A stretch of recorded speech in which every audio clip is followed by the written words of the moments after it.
മലപ്പുറത്ത് സാംസ്കാരിക പ്രവർത്തകൻ പഞ്ചായത്ത് ഓഫീസിന്റെ വരാന്തയിൽ മരിച്ച നിലയിൽ. കൊണ്ടോട്ടി മാപ്പിളകലാ അക്കാദമി മുൻ ഭാരവാഹി റസാഖ് പയമ്പ്രോട്ടാണ് മരിച്ചത്.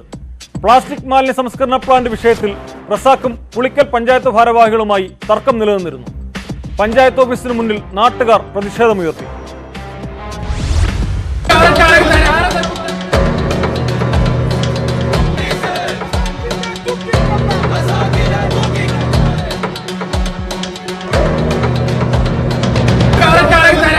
രാവിലെയാണ് പുളിക്കൽ ഗ്രാമപഞ്ചായത്ത് ഓഫീസ് വരാന്തയിൽ റസാഖ് പയമ്പ്രോട്ടിനെ മരിച്ച നിലയിൽ കണ്ടത്.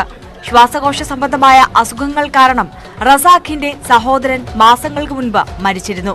വീടിന് തൊട്ടടുത്തുള്ള മാലിന്യ സംസ്കരണ പ്ലാന്റിലെ പുക ശ്വസിച്ചാണ് ആരോഗ്യം മോശമാകാൻ കാരണമെന്ന് ആരോപിച്ച് നൽകിയ പരാതികൾ പഞ്ചായത്ത് അധികൃതർ അവഗണിക്കുകയാണെന്നാരോപിച്ച് റസാഖ് രംഗത്തെത്തിയിരുന്നു.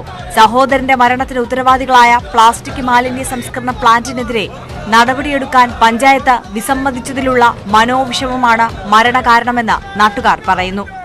വളപ്പൻ മുജീബിനെയും പഞ്ചായത്ത് പ്രസിഡന്റിനെയും അവരുടെ പാർട്ട്ണർ ആസിഫിനെയും അറസ്റ്റ് ചെയ്യാതെ ഈ ബോഡി ഇവിടുന്ന് എടുക്കാൻ അനുവദിക്കുന്ന പ്രശ്നമില്ല. എന്ത് തന്നെ വന്നാലും ശരി അവർ അറസ്റ്റ് ചെയ്യണം. ഇതിന്റെ ഉത്തരവാദി പഞ്ചായത്ത് പ്രസിഡന്റാണ്. പരാതികളടങ്ങിയ ഫയൽ സമീപത്ത് നിന്ന് കണ്ടെത്തി. മരണത്തിൽ സമഗ്ര അന്വേഷണം വേണമെന്ന് TV ഇബ്രാഹിം MLA ആവശ്യപ്പെട്ടു. അദ്ദേഹത്തെ ഈ ഒരു മരണത്തിലേക്ക് തള്ളിവിടാനുണ്ടായ സാഹചര്യത്തെക്കുറിച്ച് സമഗ്രമായ അന്വേഷണം നടത്തണം. ഈ ജ്യേഷ്ഠന്റെ മരണത്തിന് കാരണമാക്കിയിട്ടുള്ള മാലിന്യ പ്രശ്നത്തിന് പഞ്ചായത്ത് അടിയന്തരമായി പരിഹാരം കാണണമെന്ന് പഞ്ചായത്ത് ഭരണസമിതിയോട് നിരന്തരമായി ഞാൻ ആവശ്യപ്പെട്ടിട്ടും അതിന് പരിഹാരം ഉണ്ടായിട്ടില്ല. ഞാൻ കലക്ടറോടും മറ്റു ഉത്തരവാദപ്പെട്ട കേന്ദ്രങ്ങളിലും ഞാനിതിൻ്റെ പരാതി സമർപ്പിച്ചിട്ടുണ്ട്. അതിന് പരാതിക്ക് പരിഹാരമായില്ലെങ്കിൽ ഞങ്ങളും അധികം വൈകാതെ മരണത്തിന് കീഴടങ്ങേണ്ടി വരുമെന്നുള്ള മുന്നറിയിപ്പ് അന്ന് പ്രിയപ്പെട്ട റസാഖ് പയമ്പ്രോട്ട് എന്നോട് നൽകിയിരുന്നു. ഇപ്പോൾ അതുതന്നെയാണ് സംഭവിച്ചിട്ടുള്ളത്.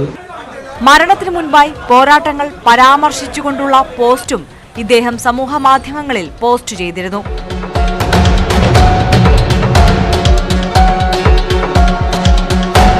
ന്യൂസ് 18 മലപ്പുറം.